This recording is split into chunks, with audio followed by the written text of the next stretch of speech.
deu no tempo, vamos dizer assim, primeiro pelo gosto por áreas distintas e sua relação com a criatividade. Então, áreas distintas, eu sempre fui interessado por diferentes questões da ciência, da filosofia, da literatura, da música, das artes em geral, né, do desenho, da pintura, etc. Então, desde pequeno, na verdade, eu sempre tive uma curiosidade por como juntar esses pontos, né? Porque muitas vezes a gente tem a tendência o quê? Do especialista. Então, o nosso mundo é um mundo muito do especialista, né? Ou seja, você tem que passar a vida dedicando a uma área apenas. E isso, para mim, sempre foi uma coisa estranha, digamos assim. E então, desde sempre eu fui movido mais por um conhecimento múltiplo, vamos dizer assim, do que propriamente na tendência apenas de me especializar em algo, embora eu acabei fazendo isso principalmente na música, né? Então, justamente, o ponto 2 ali na contramão do especialista, ou seja, eu percebi ao longo do tempo que não seria possível fazer, vamos dizer assim, descobertas em como unir essas áreas se eu estudasse apenas uma delas, obviamente, né? Então, a gente precisa de ter uma visão um pouco mais ampla quando a gente quer justamente unir áreas que não são tão claramente unas, vamos dizer assim, né? E aí eu também encontrei nesse decorrer do tempo um pensador francês, o Edgar Morin, que falava já há mais de 20, 30 anos atrás sobre a necessidade da complexidade. O que é essa complexidade? É justamente o que a gente vive no nosso mundo contemporâneo, ou seja, um mundo no qual as coisas, devido a essa interconexão, elas são muito complexas e que um pensamento apenas especialista ele não daria conta de justamente produzir nesse meio, né? Que é um meio mais complexo do que o que havia anteriormente. Então, daí o Edgar Morin justamente propõe que haja uma interdisciplinariedade, etc. Isso é, inclusive, uma palavra muito comum nas universidades, né? Mas se a gente observa bem o que é feito nas universidades, a gente vê que nem sempre é feito isso efetivamente, embora é falado, ou seja, essa questão da interdisciplinariedade, né?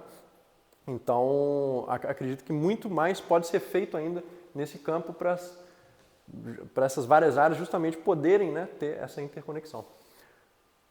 Então, a criatividade em áreas distintas, ela requer um certo centro gravitacional, vamos dizer assim. Porque também se a gente estudar um pouquinho de cada coisa, e muitas coisas, né, dispersas, vamos dizer assim, a gente não consegue ter um centro a partir do qual a gente consegue unir essas áreas, né? E parte da minha curiosidade, vamos dizer assim, e do desenrolar do meu pensamento, vamos dizer assim, foi nesse sentido, ou seja, no sentido de encontrar questões que possam ser esse centro gravitacional a partir do qual eu consigo unir várias áreas, né? Entre elas, a que eu escolhi para falar para vocês hoje, que é justamente música, filosofia e literatura. E também, quando a gente para estudar, ler outros autores, etc., a gente se depara com um tipo que é conhecido na história como, né, gênios universais. Por exemplo, Da Vinci, Leibniz, Aristóteles, Goethe, Richard Wagner, que é o compositor alemão. Então, quando a gente estuda esses autores, e desde pequeno eu gosto de estudá-los, a gente se depara justamente com isso, ou seja, que são cabeças muito múltiplas e que, em certa medida, elas têm um centro gravitacional, que é a sua própria personalidade, né? Mas que, em certa medida, elas também não criaram este centro de gravidade no sentido teórico. Então, o Da Vinci, por exemplo, ele faz muita coisa diferente, só que ele não tem uma teoria que una tudo isso. O primeiro a fazer isso de um modo mais pleno, para mim, acredito seja o Richard Wagner, desse que eu citei. Embora o Goethe também fazia isso de algum modo, né? Ou seja, como unificar essas áreas distintas. Então, parte desses pensadores também influenciaram, né, nessa busca. Então veremos, a partir de agora, alguns dos pontos a partir dos quais a música, a arte, a literatura, a ciência e a filosofia podem ser reunidos e, brevemente, como eu fiz isso dentro da minha própria obra, ou seja, dentro da minha criação literária, filosófica e musical. Então vamos para o ponto 2, música, literatura e filosofia. Agora sim, a gente começa com o que, ao longo dessas últimas décadas, vamos dizer assim, eu consegui criar dentro disso para fazer essa união entre estas áreas. O que eu produzi, então? Escritos sobre a união destas áreas, né? A primeira coisa que eu parei. Então, parte disso eu exponho o quê? A poesia está entre a música e a filosofia. Ela joga com ideias e conceitos, mas de forma musical, matemática, por assim dizer, mais imagética. Então, quando a gente pensa na poesia, às vezes a pessoa só pensa de um modo muito intuitivo, né? Muito, vamos dizer assim, romântico, né? Na poesia, porque ela já está pronta. Mas se a gente para ver a pessoa que cria aquilo ali, o que está acontecendo ali dentro? É justamente isso, ou seja, você já tem uma junção de áreas distintas ali. Ou seja, você tem algo de musical numa poesia, certo? Ou seja, você tem musicalidade ali dentro, a rima, por exemplo, representa isso, né? Assim como você tem matemática no sentido da disposição das sílabas, por exemplo, né? E da contagem de sílabas e tudo isso, certo? E por outro lado você tem algo imagético também que a gente pode ligar à arte pictórica, que é a arte plástica, certo? Ou seja, muitas vezes o poeta ele pensa como um pintor, ou seja, ele descreve questões, ele descreve emoções, ele descreve paisagens e daí em diante, né? Então, nesse sentido, ele está num ponto mais imagético. Isso já nos traz muitas questões, ou seja, quando a gente pega uma arte, estuda e disseca esses pontos, a gente consegue ligar ela mais facilmente às outras coisas. Então, por exemplo, quando a gente vê esse lado matemático da poesia, a gente já consegue ligá-la à ciência. Quando a gente vê esse lado imagético dela, a gente consegue ligar às artes plásticas. Quando a gente vê este lado musical dela, a gente consegue ligar à música. Então, ou seja, um estudo mais minucioso das próprias artes, eles podem trazer justamente esses campos através dos quais a gente consegue uni-las, né? Já a filosofia, ela traz o quê? Uma análise mais racional e distanciada dos fatos, né? A crítica e a justificativa lógica e abstrata. A literatura, ela traz o desenvolvimento do imaginário, a expansão dos conceitos e formas, exposição mais direta da experiência de vida, etc. Ou seja, quando a gente compara, né, literatura e filosofia, a gente vê que elas são diferentes, em parte por causa desses pontos também. E já a música, ela fecha esse ciclo, ou seja, da filosofia e da literatura, retomando o emocional, o movimento essencial e o irracional não expandidos pela filosofia ou pela ciência e não alcançados pela literatura. Tal ciclo, naturalmente, pode ser pensado ao contrário, começando pela música. Então, basicamente, aqui eu traço esta questão voltada ao quê? A ligação entre música, literatura e filosofia, mas de modo no que elas são diferentes. Então a gente precisa saber disso, né? Antes da gente querer unir as coisas, a gente tem que saber a diferença entre elas. Então, basicamente, a filosofia, esses são esses primeiros pontos que eu falei, depois a literatura e a música. Então, a gente traçando as diferenças entre essas áreas, a gente consegue depois pegar também os pontos de união entre elas. Pode passar um pouquinho para baixo, por favor.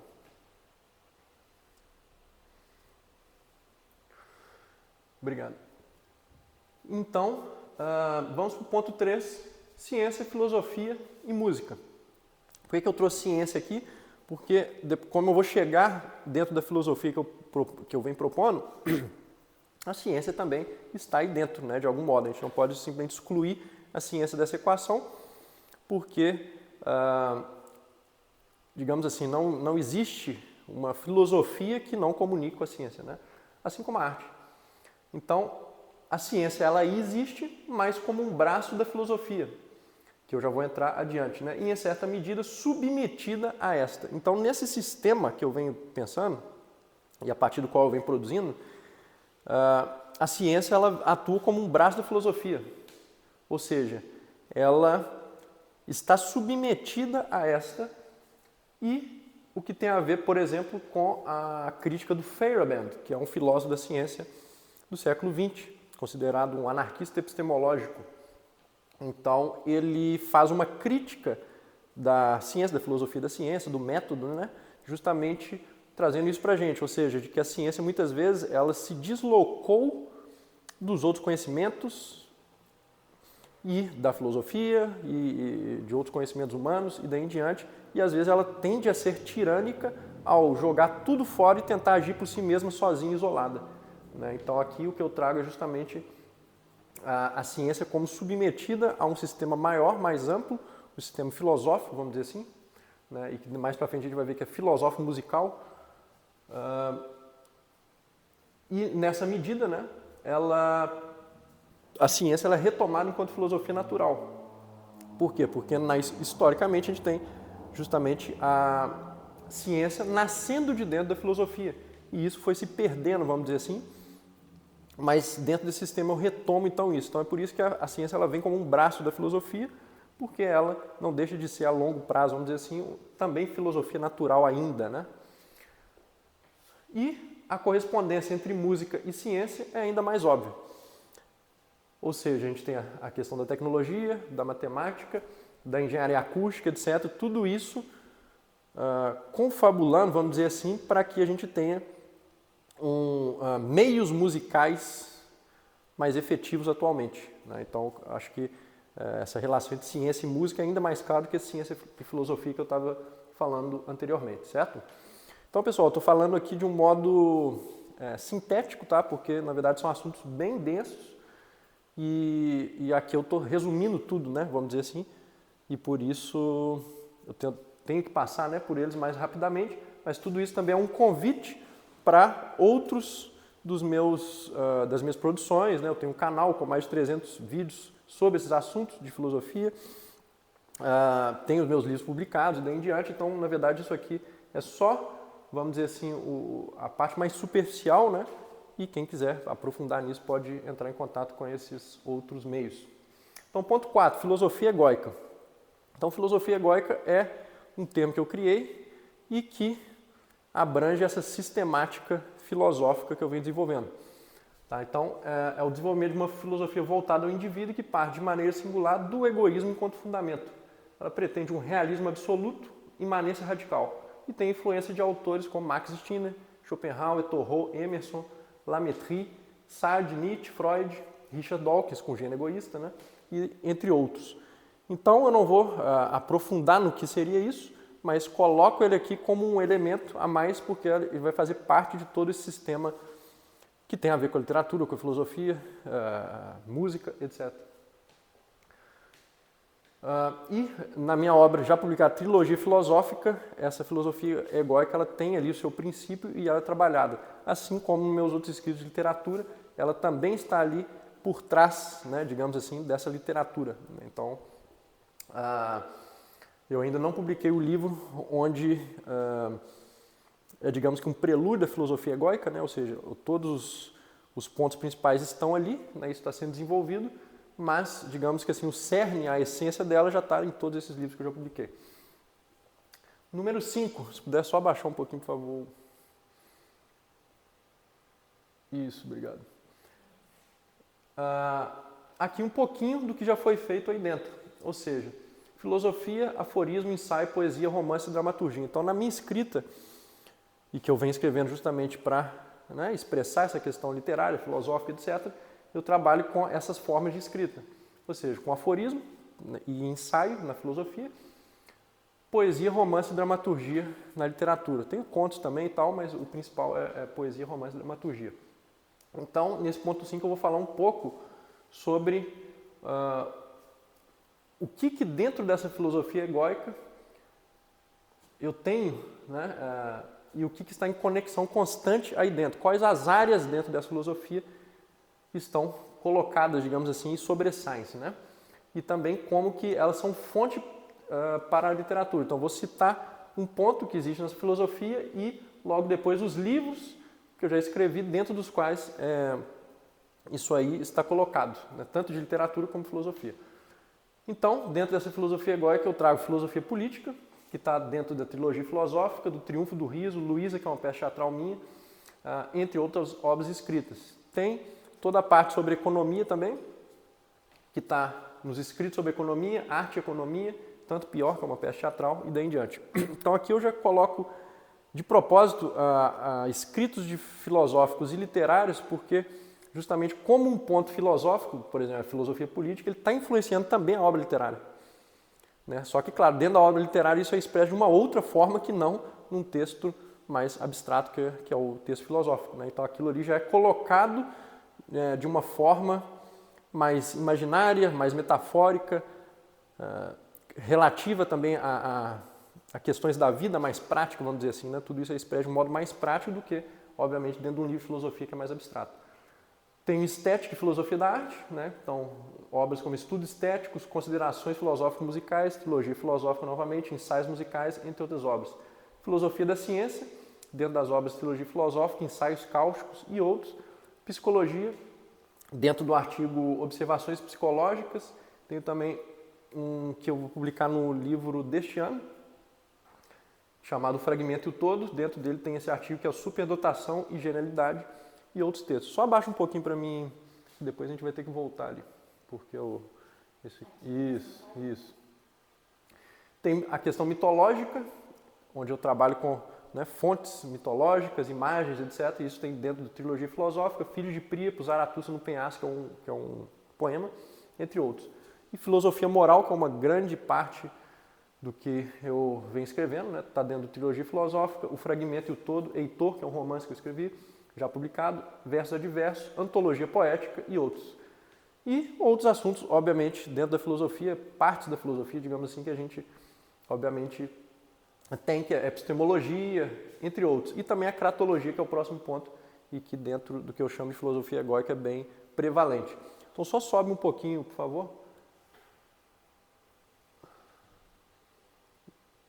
Aí, obrigado. E aí, ponto 6. A gente tem 9 pontos. Então, ponto 6, sincretismo, estética dos extremos e poética. Então, isso aqui é muito importante para depois a gente compreender a questão de como eu ligo a filosofia com a música, principalmente. Tá? Então, o que eu fui notando? Que muitas questões estéticas elas precisam ser resolvidas na nossa época, porque o século XX ele trouxe uma multiplicidade muito grande, ele trouxe um certo niilismo artístico, que para os artistas atuais é difícil de ser resolvido, vamos dizer assim, né? Então, dentro de todo esse caldeirão de problemáticas estéticas do século XX, etc., eu vim pesquisando e pensando questões para que eu possa justamente também dar uma contribuição nesse sentido, uma contribuição estética, né? Ou seja, estética e poética, né? Poética já é a produção propriamente artística e a estética é aquilo que está, digamos assim, abarcando aquilo ali anteriormente, certo?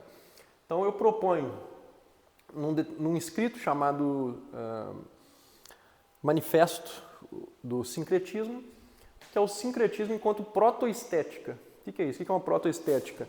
Ainda não é estética propriamente, ou seja, aquilo que o artista está delimitando para as obras, etc., mas aquilo que vem antes, ou seja, a condição de possibilidade de uma estética. Né? E isso está no meu escrito chamado Sincretismo, que é um prelúdio a uma arte egóica, que eu ligo, portanto, com a filosofia egóica. E esse sincretismo, ele basicamente vai tratar dos modos pelos quais a gente consegue, de modo não arbitrário, fazer a junção entre pontos diferentes, de arte diferentes, de tempos distintos. Né? Então, como que a gente consegue fazer a união, a associação de questões dentro da arte, dentro das obras artísticas, vamos dizer assim, né? De um modo onde não se tenha aquilo que no século XX a gente vem chamar de rupturas, né? Ou seja, de um modo a não se obter uma estética de ruptura. Então o sincretismo está na contramão de uma estética de ruptura, vamos dizer assim, e ele então dá ensejo a isso e dá a condição de possibilidade para novas estéticas que podem, sim, enfim, virem a ser criadas ainda. Né? Entre elas, aqui eu venho trabalhando, aqui eu dei o nome de estética dos extremos, tá? Que ela tem aí um parentesco, vamos dizer assim, com a teoria do Victor Hugo, o grande escritor francês, principalmente no seu texto sobre o grotesco e o sublime. Eu não vou aqui dissecar esse texto, porque não temos tempo para isso, mas basicamente o Victor Hugo ele coloca para nós a questão de que a modernidade ela vem se voltando ao grotesco na arte, e não tanto mais ao sublime como faziam os antigos. Ou seja, supostamente os antigos teriam essa questão do sublime mais colocada internamente às obras e menos atenção ao grotesco. E na modernidade isso foi se misturando. E, por exemplo, ele cita o Shakespeare como um grande ponto, né, nisso. Ou seja, o Shakespeare, de fato, de estar lendo as obras dele, ele consegue transitar de um modo rápido entre o sublime e o grotesco, certo? E aí, parte da minha ideia é justamente uma estética onde eu consigo aprofundar isso, seja dentro de uma música, seja dentro de um texto. Então, por exemplo, eu posso fazer um romance filosófico totalmente de linguagem elevada, ao mesmo tempo que uma peça teatral com uma linguagem cômica muito mais grotesca, por exemplo. E que isso possa conviver na obra em termos, vamos dizer assim, na somatória das obras, como dentro de uma só obra também. Ou seja, uma obra que consegue alternar isso. E dentro da música eu trago isso também. E aí a junção dessas duas coisas, do sincretismo e de uma estética do extremo, eu consigo justamente criar composições, por exemplo. No meu novo álbum, uma delas seria, por exemplo, o Violin Octeto, que é o octeto de violinos, onde você tem partes da forma onde muitas épocas e muitas alterações entre esse sublime e grotesco, vamos dizer assim, eles se dão temporalmente nas peças, né?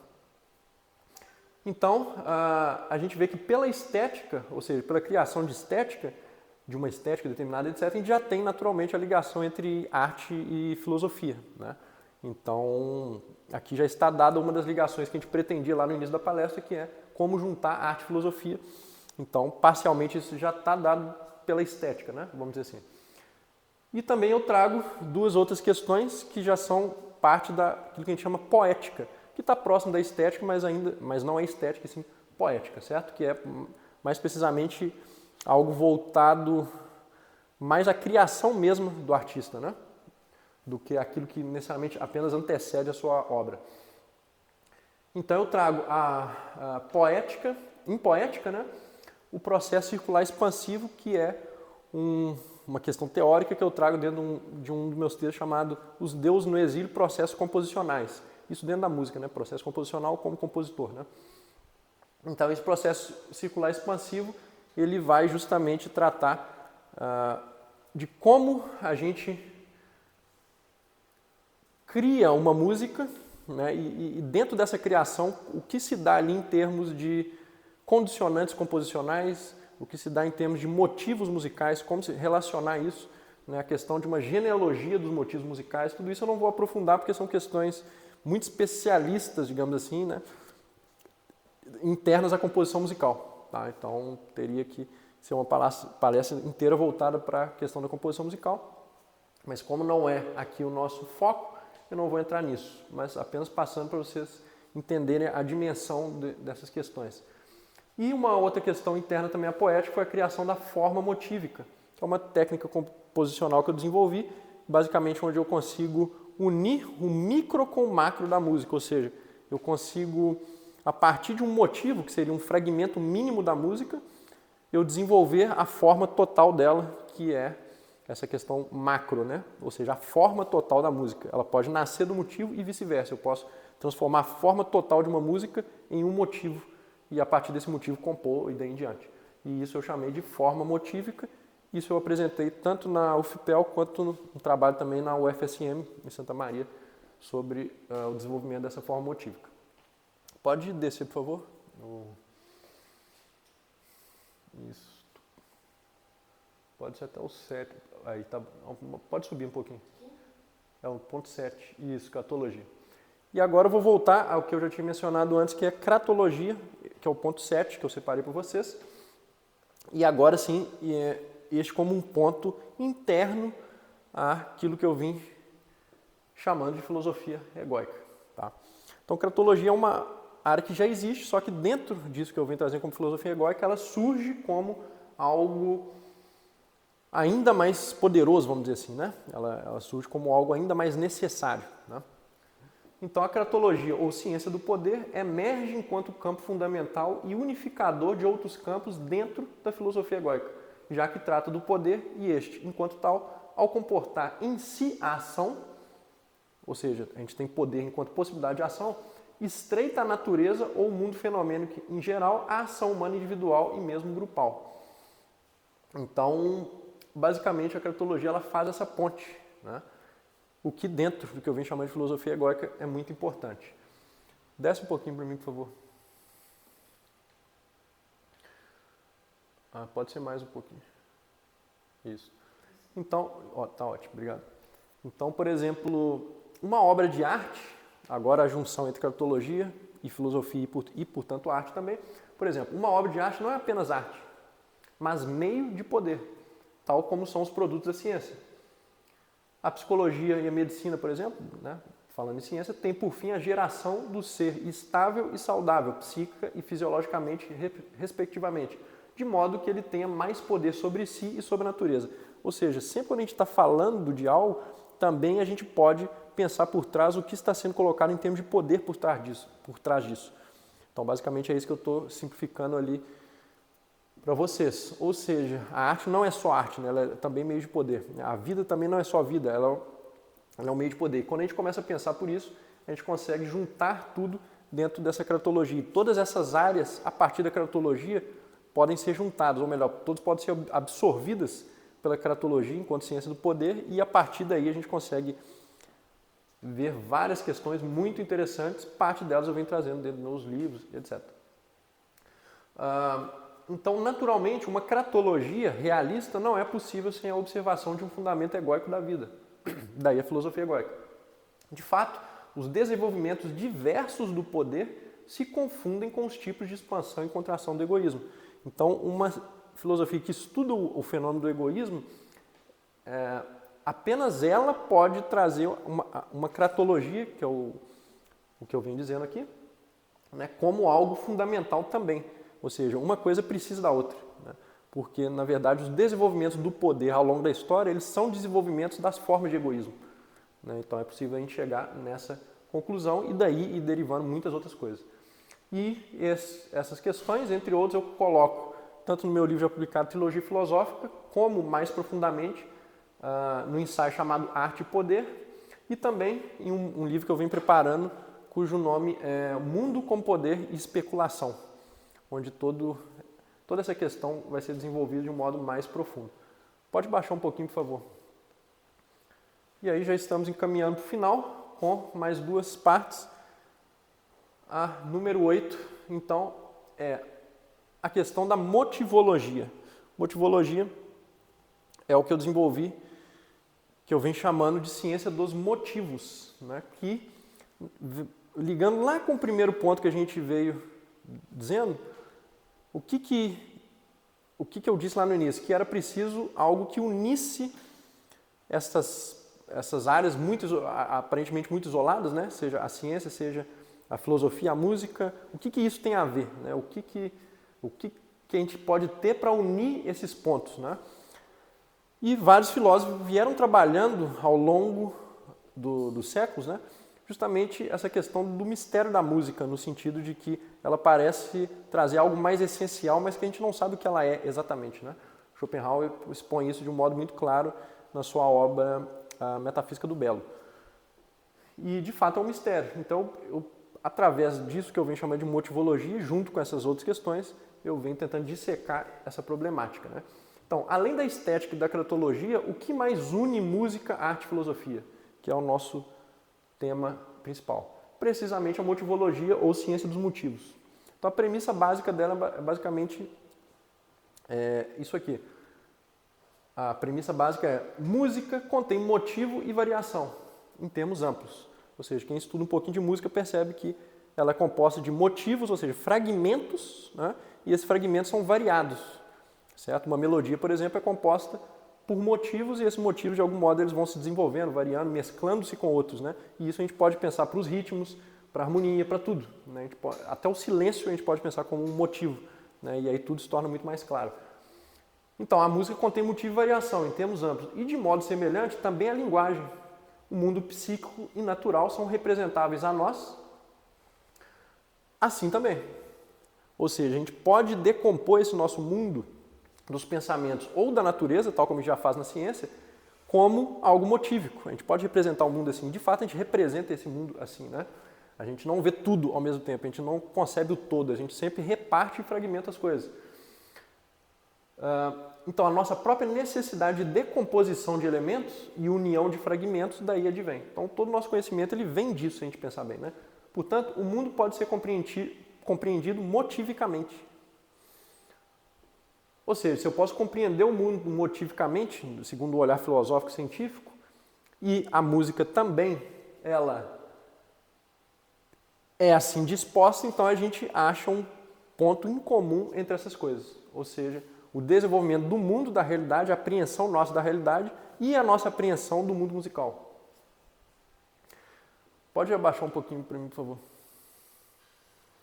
Pode ir mais. Mais. Isso.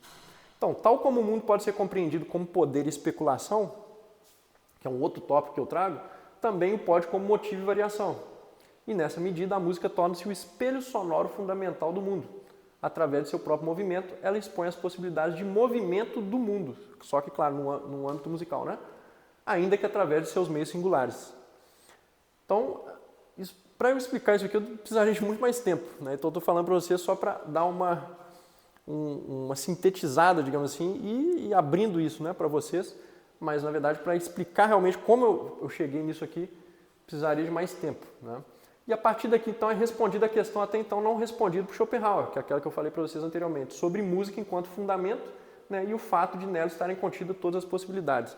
O Schopenhauer faz uma paródia do Leibniz, na verdade uma alusão a Leibniz, né? Quando, então, ele expressa a frase: música é a filosofia numa linguagem que a razão não compreende. Então, aqui o Schopenhauer já estabelece que existe uma ligação essencial entre filosofia e música. Então, bastaria a gente, na verdade, responder como isso ocorre, que ele não responde, por isso é uma pergunta não respondida dele, para a gente, então, entender a junção entre filosofia e música. Então, parte do que eu venho trazendo é justamente para tentar responder isso aí. E o próprio ato de composição musical, então, depois que a gente entende tudo isso, né, ele passa a ser um ato de exposição filosófica, porém mais essencial. A música enquanto o a priori de tudo.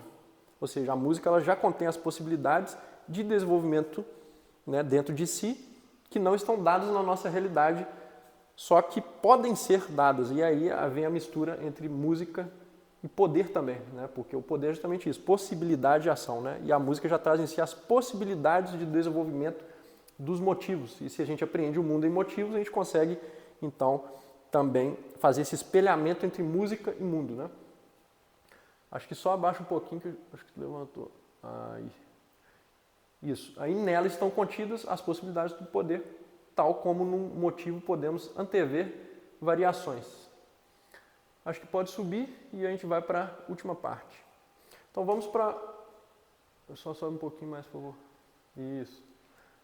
Então, a última parte, pessoal, eu fiz toda essa explicação abstrata, eu sei que ficou abstrato, né, mas não tinha um outro modo, na verdade, de falar sobre isso, porque realmente, né, os assuntos estéticos, filosóficos, etc., são abstratos, né? E eu tentar resumir tudo isso em pouco tempo é uma questão difícil. E aí eu trouxe o quê? Como um ponto 9, para a gente fechar, algo onde eu apliquei essas questões. Ou seja, uma questão criativa, que é a criação de um álbum musical. Então, o meu novo álbum, denominado Personagens de Si, que é de música de concerto, né? A gente chama de música de concerto ou música clássica contemporânea. E nesse álbum, então, eu aplico várias dessas coisas que eu vim falando para vocês aí ao longo da palestra, né? Então, aqui eu enumerei questões que eu, digamos, usei aí dentro, ou que eu, enfim, expandi ali dentro deste álbum. E aí, já faço o convite, né? Todos que não ouviram o álbum, darem uma passada nas plataformas de streaming, em geral, todas têm o álbum, tá? Spotify, etc. E basta, né, colocar meu nome, Thiago Perdigão, ou o nome do álbum, né? Personagem de Si.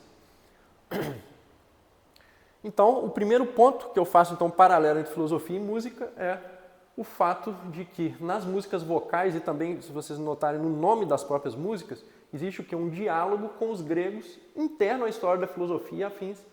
Então, isso é retomado na música. Ou seja, a expansão do imaginário greco-romano e sua relação com a atualidade. em músicas como Danças Pagãs, A Morte de Petrônio, Antestérias, etc. Por exemplo, Petrônio é um escritor latino, né? E Antestérias, na verdade, é um outro nome para o Carnaval dos Gregos. Tá? Então, eu faço esta mescla do ideal greco-romano, aliás, ideal não, do imaginário, né, greco-romano, com questões atuais. E isso está também dentro das letras, por exemplo, de Os Deuses no Exílio. É uma música onde eu trago justamente dois deuses gregos e eles estão, então, em diálogo, né? Só que perante uma questão que é atual, que é uma questão religiosa, daí em diante. Outro exemplo é o uso de poesia e prosa poética em música. Então, seria a união de música e literatura. Então, aqui já é a prática da coisa, ou seja, como eu unir música e literatura. Isso colocado dentro das músicas. Então, uma música do álbum, eu trago uma poesia que eu criei, né, que está colocada ali dentro, e em outra, uma prosa poética, que na verdade é uma prosa poética filosófica. Então, dentro dessa música, o que dá, inclusive, o nome do álbum, que é Personagens de Si, a gente tem a união já das três coisas dentro de uma mesma produção. Ou seja, filosofia, porque por trás da letra tem essa filosofia, literatura, porque está disposto em prosa poética, né? Então a questão estética ali, ela está mais voltada à literatura do que à filosofia propriamente, e musical, porque é uma música, certo? Preceitos oriundos da filosofia egóica se encontram dentro da música Personagens de Si, última faixa do álbum. Um exemplo de união objetiva entre música e filosofia. Então, parte, né, do que eu falei aqui para vocês de filosofia egóica, etc., está ali também, né? E o próprio título Personagem de Si ele pode ser pensado como advindo indiretamente dos preceitos internos à filosofia egóica. Outra questão, né, que os personagens mutívicos semelhantes, aqui eu não expliquei o que é personagens mutívicos, mas basicamente são motivos que se repetem ao longo da nossa tradição ou dentro da tradição de um só compositor, digamos assim, da obra de um só compositor. Então, isso eu denomino personagens mutívicos. Então, personagens mutívicos semelhantes são expandidos e variados de maneiras distintas em faixas diferentes dentro desse álbum, trazendo unidade ao que é aparentemente isolado ou disperso. Então, basicamente, ali eu faço com que motivos musicais de uma faixa comuniquem-se com outras faixas. Então, existe uma unidade ali por trás que nem sempre todo mundo vai perceber, né? Quem analisasse composicionalmente a partitura, etc., perceberia isso, mas de ouvido também, né? Um ouvido mais aguçado conseguiria perceber isso. Mas, basicamente, isso é também uma necessidade de quê? De dar uma unidade ao que, de alguma forma, é disperso. Porque se cada música é composta completamente com motivos alheios às outras, você tende a ter uma menor unidade desse todo, certo? Abaixa um pouquinho, por favor. Pode abaixar. Acho que pode abaixar mais um pouco. Não, acho que... não, pode subir. Aí tá bom. O próprio... a faixa... Outro exemplo, tá, pessoal? A faixa Os Deuses no Exílio do álbum, né, possui sua própria análise a partir da ideia de processo circular expansivo. Então, aquilo que eu estava comunicando com vocês lá acerca da minha estética, etc., e da poética, né, que eu denominei processo circular expansivo, eu tenho um texto inteiro sobre Os Deuses no Exílio, que é uma faixa de dentro do álbum, onde eu exponho isso que eu chamo de processo circular expansivo. Então, essa obra ela foi composta tendo em vista exatamente isso aí, ou seja, um modo de comunicar justamente esses pontos, né, mais abstratos ali desse processo circular expansivo, mais filosófico, estético, com a música composta propriamente, né? A faixa Os Deuses no Exílio e Personagens de Si trazem, sob certo aspecto, um embate cratológico.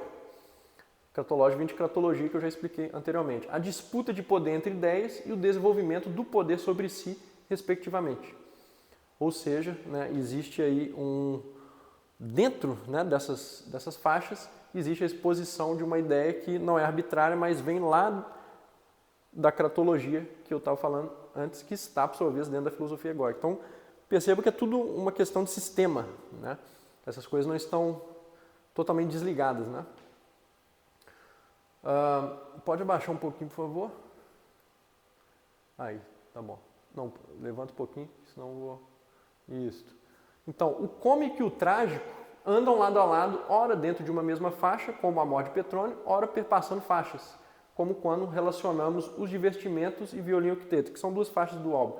Por exemplo, tudo isso em consonância com a estética dos extremos. Então o que eu estou falando com isso é que, por exemplo, quando eu pego o cômico e o trágico, que são extremos da arte, né? A gente pega o cômico e o trágico, eles são extremos dentro da arte. Esse cômico e trágico, eles estão dispostos dentro do álbum, ou dentro de uma mesma faixa, ou em faixas distintas. Isso em consonância com o que eu vim falando para vocês de estética dos extremos. Violino octeto, que é o octeto de violino, uma das faixas do álbum, traz de modo claro entre as partes de sua forma a convivência entre linguagens ou meios harmônicos diversos, o que condiz com o que eu expliquei anteriormente como sincretismo, que era a protoestética. E a música instrumental, para além das faixas vocais, privilegia o elemento não conceitual e não imagético que apenas a música pode trazer de modo direto, destacando-a da filosofia e da literatura e demonstrando sua esfera particular de poder. Então aqui é uma outra questão, né, que é a separação entre música instrumental, música vocal, e destacando então aí justamente a esfera de poder de uma e de outra, no sentido de que você tem uma determinada mistura, né, quando você une poesia e música, e quando você tem a música instrumental você tem uma outra questão e você pode destacar outras questões musicais que às vezes na música vocal isso não é tão claro, né? Pode abaixar um pouquinho, por favor. Isso.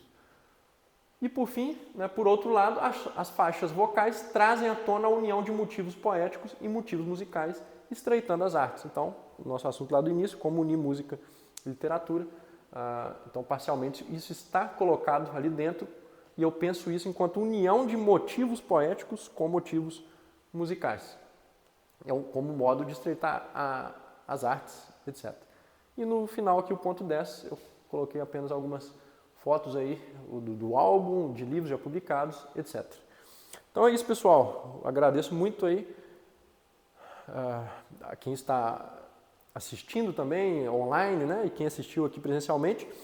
E é um prazer estar aqui nesse grande evento, né? World Creativity Day, não é isso? 2025. E espero que não tenha ficado tão abstrato, né? Embora seja um tema bem abstrato, mas é mais para gerar aí aquele gostinho, vamos dizer assim, de quem sabe vocês se interessarem por esses assuntos, né? Ou aplicarem parte disso dentro de outras áreas, né? Porque muitos também talvez tenham esse problema, né? De como eu gosto de áreas distintas e como eu uno essas áreas, né? Como eu preciso no meu trabalho de áreas distintas e como que eu uno isso. Então isso é possível, né? Dá um trabalho, mas é possível, e o que eu fiz aqui dentro de toda essa minha sistemática é justamente ter criado meios para que isso seja possível, né? Então talvez isso seja interessante para outras pessoas também. Então muito obrigado